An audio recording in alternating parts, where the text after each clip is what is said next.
Ito, magandang gabi po, Brother Johnson, Brother Gomer. Sana huwag kayong magsasawa sa mga tanong ko po sa inyo. Ang tanong ko po ay, pakipaliwanag po itong Ezekiel 10:1 hanggang 20:22. Sige, lagay natin. Babasahin ko, pakitingnan mo, Brother Gomer, ha? Sabi nito na magkagayoy tumingin ako at narito sa langit, nasa ulunan ng mga kirubin, may nakita na parang isang batong safiro, na parang isang luklukan. At siya ay nagsalita sa lalaki na nakapanamit na kayong lino at kanyang sinabi, pumasok ka sa pagitan ng nagsisiikot na mga gulong sa ilalim ng kirubin at punuin mo kapwa ang iyong mga kamay ng mga bagong nagbabaga mula sa pagitan ng mga kirubin. Ikalat mo sa bayan at sa aking paningin ay pumasok siya. Ang mga kirubin nga ay nagsitayo sa dakong kuhanan ng bahay nang ang lalaki pumasok at pinuno ng ulap ang pinakaloob ng looban. At ang kaluwalhatian ng Panginoon ay napailang lang mula sa kirubin at tumayo sa itaas at ng pintuan ng bahay, at ang bahay ay napuno ng ulap at ang looban ay napuno ng ningning ng kaluwalhatian ng Panginoon. Balihan ko na. At ang pagaspas ng mga pakpak ng mga kirubin ay narinig hanggang sa looban, sa labas, na gaya ng tinig ng Diyos na makapangyarihan sa lahat pagkas siya ay nagsasalita. At nangyari ng kanyang utusan ang lalaki na nakapanamit ng kayong lino na sabihin, kumuha ka ng apoy sa loob ng nagsisiikot ng mga gulong mula sa pagitan ng kirubin, na siya ay pumasok at tumayo sa tabi ng isang gulong. At iniunat ng kirubin ang kanyang kamay mula sa gitnang kirubin sa apoy na nasa gitna ng mga kirubin at kumuha niyaon. Inilagay sa mga kamay ng nakapanamit ng kayong lino na siyang kumuha at lumabas. At lumitaw sa gitna ng mga kirubin ang anyo ng kamay ng isang tao sa ilalim ng kanilang mga pakpak. At ako'y tumingin at narito, 4 na gulong ay nasa tabi ng mga kirubin, isang gulong ay nasa tabi ng isang kirubin at ang ibang gulong ay nasa tabi ng ibang kirubin, at ang anyo ng mga gulong ay gaya ng kulay na batong berila.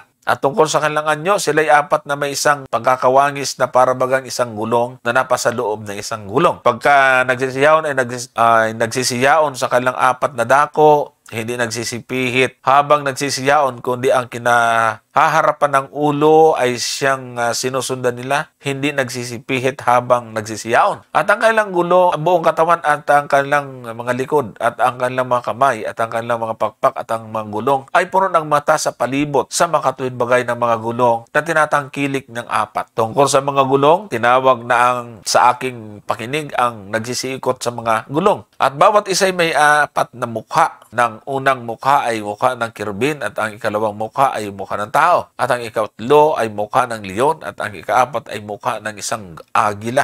At ang mga kirubin ay napaitaas. Ito ang nilalang na may buhay na aking nakita sa pangpang ng ilog Tsibar. At nang magsiyaon ang mga kirubin, ang mga gulong ay nagsiyaong kasiping nila, at nang itaas ng mga kirubin ang kanilang mga pakpak upang ipaitaas mula sa lupa, ang mga gulong naman ay hindi nagsihiwalay sa siping nila. Pagka sila nagsitayo, ang mga ito ay nagsitayo, at pagka sila ay nagpaitaas, ang mga ito ay nagpaitaas na kasama nila, sapagkat ang espiritu ng nilalang na may buhay ay nasa mga iyon. Yaon. At ang kaluwalhatian ng Panginoon ay lumabas mula sa pintuan ng bahay at lumagay sa ibabaw ng mga kirubin. At itinaas ng mga kirubin ang kanilang mga pakpak at nang paitaas mula sa lupa sa aking paningin. Nang sila'y magsilabas at ang mga gulong ay sa siping nila, at sila'y nagsitayo sa pintuan ng pintuan daan, silanganan ng bahay ng Panginoon, at ang kaluwalhatian ng Diyos ng Israel ay nasa itaas nila. Ito ang nilalang na may buhay na aking nakita sa ilalim ng Diyos ng Israel sa pangpang ng ilog Tsibar, at naalaman ko na sila'y mga kirubin. Bawat isa ay may 4 na mukha, at bawat isa ay may 4 na pakpak, at ang anyo ng mga kamay ng tao ay nasa ilalim ng kanilang mga pakpak. At tungkol sa anyo ng kanilang mga mukha ay mga mukha ng aking nakita sa pangpang ng ilog Tsibar ang kanilang mga anyo, at sila rin. Sila'y yumaon bawat isa na patuloy. Ayan. Actually, Sister Dominga, ano po, itong binasa ni Brother Johnson ay pangitain po ni Ezekiel, at kung makikita po ninyo ay inilalarawan niya lang, kumbaga ay sinasalaysay niya yung kanyang nakita noong siya po ay dalhin. Ang sabi nga doon kung babalikan niyo po yung verse 1, balik nga po natin sa verse 1, yan pong pangitain na yan ay doon mismo sa langit. Sabi dyan sa verse 1, tingnan natin. Ayan, sabi niya, at nang magkagoy tumangin ako at narito sa langit. So kung titingnan po ninyo, itong pangitain ni Ezekiel po na ito ay talagang sa langit. So kung babasahin niyo po lahat yan, ito yung mga kaganapan nangyayari sa vision na ipinakita kay Propeta Ezekiel, at ang kaugnayan po nito, kung inyo pong itutuloy, bakit ipinakita ito, siguro dito'y, kung titingnan niyo po kasi yung chapter na 11 na susunod, kasi ito wala tayong masyadong makitang significance, ikinikwento lang ni Ezekiel kung ano yung nakikita niya doon sa kanyang vision. Nandun po yung kerubin, nandun yung trono ng Diyos na gulong na apoy, no? Yun ang trono ng Diyos eh. Mababasa niyo po yan sa banal na kasulatan na yung luklukan ay yung umiikot na apoy. So yun po yung kanyang luklukan. Nang sabi niya parang isang batong sapiro na parang isang luklukan, tapos yan may apoy siya. So, kung makikita po ninyo, talagang isinasalaysay lang naman ni Propeta Ezekiel yung kanyang nakita. Ngayon, ang sumunod po dyan na pangyayari, kung babasahin nyo po yung chapter 11, tingnan po natin yung talatang 1. Sabi doon, 11 verse 1. Sabi dyan, bukod dito'y, so kung titingnan po ninyo, ito pong chapter 11 ay karugtong po ito nung chapter 10 pa. Sapagkat ito ay nag-umpisa dyan sa, yan, sabi niya, bukod dito'y, bukod doon sa kanyang pangitain na ipinakita sa kanya, doon sa kanyang mga isinalaysay doon, nakita siya ng mga kerubin, yung mga luklukan, yung mga pintuan. Sabi niya, itinaas ako ng espiritu at dinala ako sa pintuang daang silanganan ng bahay ng Panginoon na nakaharap sa dakong silanganan. At narito nasa pinto ng pintuang daan ang 25 lalaki na nakita ko. Sa gitna nila si Haazanyas na anak ni Asur at si Pilatyas na anak ni Binayas na mga prinsipe ng bayan. So mula doon sa pangitain sa langit ay biglang nagkaroon ng pagbabago. Sabi niya itinasa ng espiritu at nakita niya na ito. Naka-specific na ito sa bayan ng Diyos. Sabi niya verse 2. Sa verse 2, sabi niya, at sinabi niya sa akin, anak ng tao. Yun na, nagkaroon na ng command yung Diyos. Ito ang mga lalaki na nagsikatha ng kasamaan at nagbibigay ng masamang payo sa bayang ito. And then, verse 3, sasabi hindi malapit ang panahon ng pagtatayo ng mga bahay. Ang bayang ito, ang kaldera at tayo ang karne. Verse 4, kaya't manghula ka laban sa kanila, manghula ka o anak ng tao. So kung itutuloy po natin yung pagbabasa nito, yung hinulaan po ni Ezekiel na yan ay yung masamang magiging kapalaran ng bayang Israel dahil nga po sa kanilang mga kasamaan na ginagawa. Actually, yung nakita ni Ezekiel doon sa chapter 10, gusto kong basahin yung commentary doon sa 9. Ang sabi dito sa 9, 4 wheels by the cherubims, sabi dito sa commentary ng Seventh-day Adventist, largely repeat the description given in the vision. There are some variation. The repetition is not accidental, for here the movements are given in connection with the progress of the narrative. And God is shown as directly connected with the events leading to Jerusalem's downfall.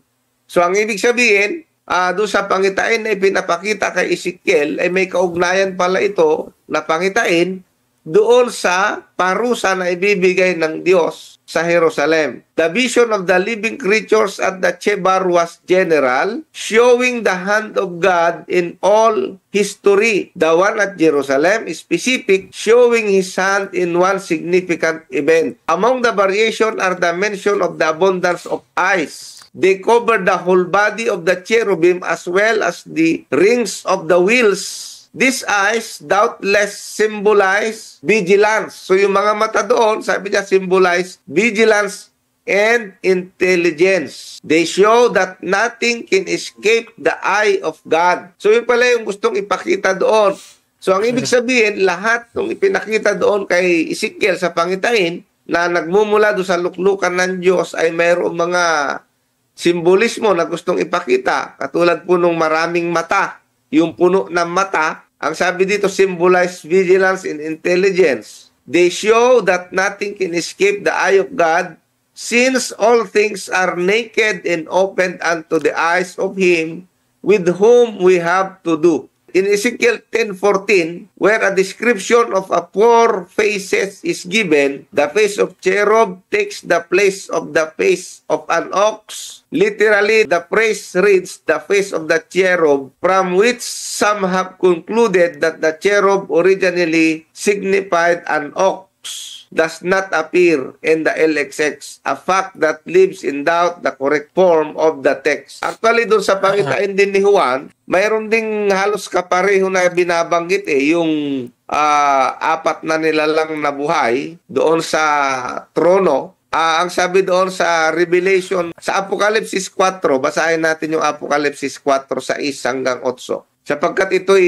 pangitain din ni Juan doon sa luklukan ng Diyos. Apokalipsis 4 sa 1, sabi niya, at sa harapan ng luklukan ay wari na may isang dagat na bubog na katulad ng salamin, at sa gitna ng luklukan at sa palibot ng luklukan ay may apat na nilalang na buhay na puno ng mga mata. O napansin niyo po ito, pareho yung description na binibigay mula sa harapan at sa likuran. Verse 7, at ang unang nilalang ay katulad ng isang leon, ay kalaway nilalang katulad ng isang guyang baka, at ay katlong nilalang ay may mukhang katulad ng isang tao, at ang ikaapat na nilalang ay katulad ng isang agila na lumilipad. So kung titingnan po ninyo, yung vision na ipinapakita ay mayroong kaugnayan doon sa mission maaari na ibibigay ng ating Panginoon kay Ezekiel. At yun yung hinuhulaan niya nga na yung pagbagsak ng bansang Israel dahil sa kanilang kasamaan ay binabanggit po doon sa sumunod na chapter, sa chapter 11, kung inyo pong babasahin yon. Maraming salamat. Nandiyan ka na, Brother Johnson? Dito na, Brother Gomer. Tama yung iyong binabanggit dito, at meron lang akong nakitang magandang paliwanag po dito sa ating commentary kung bakit kirubin yung nakita at ipinakita kay Ezekiel. Sapagkat yung kerubin, kung titinan po ninyo, doon sa tinatawag na luklukan ng awa, doon sa patutuo, sa 10 utos, bakit may ang nilagay doon ay dalawang kerubin, Brother Gomer, di ba? Yan. So, tapos, doon naman sa templo na ginawa ni Solomon ay nilagyan niya ng napakalalaking mga kirubin. Doon sa unang hari size, tingnan natin to, unang hari size 23. Ito na lang siguro yung 23. Kasi kung titinan po natin ito, napakalaki po ng kirubin na to. At sa sanggunian ay gumawa siya ng dalawang kirubin na kahoy na olibo na bawat isa'y may 10 siko ang taas.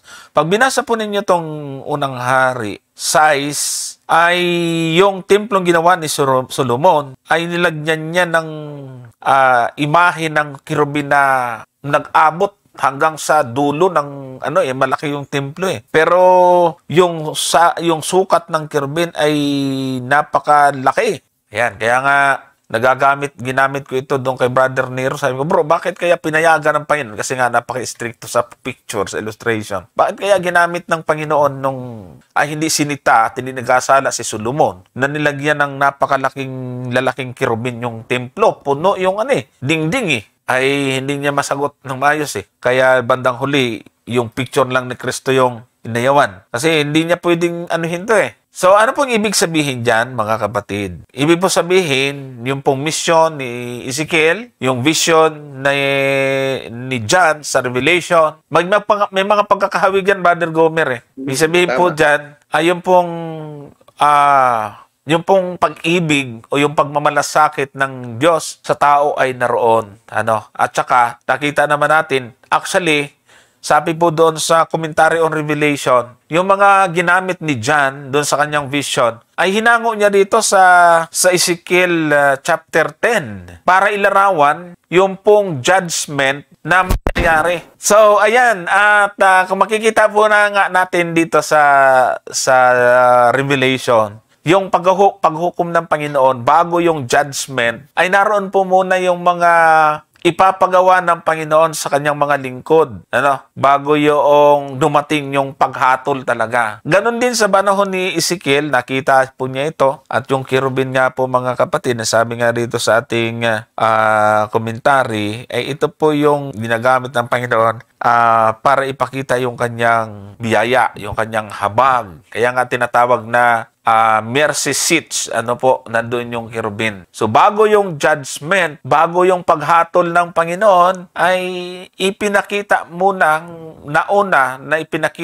ng Panginoon yung kanyang pag-ibig at habag. So, nakikita po natin dito sa pangita ito, marahil ay ito po yung mission na gagampanan ni Ezekiel. Kasi kung titingnan nga natin, yung pong naunang chapter ng Ezekiel na ginagamit nga po ito ng iba, ang mga dating Adventist na may slaughtering, mayroon pong pagpapatay na mangyayari doon sa chapter 9. Nakikita po ninyo dan, mayroon pong mga lalaki na marami ang papatayin. Yan po yung nagre-represent po sa judgment. So dito naman sa verse 10, ay yun po namang habag ng Panginoon. At yun nga yung chapter 11 na binasa ni Brother Gomer, ay yan din yung karugtong. So, yan po yung mensahe na pinakita ng Panginoon kay Ezekiel, Brother Gomer. Tama. Para meron akong nakitang tanong niya rito, sabi niya, ano po ba ang ibig sabihin ng kerubin? Ang ibig sabihin po ng kerubin ay mga anghel po ito. Mm-hmm.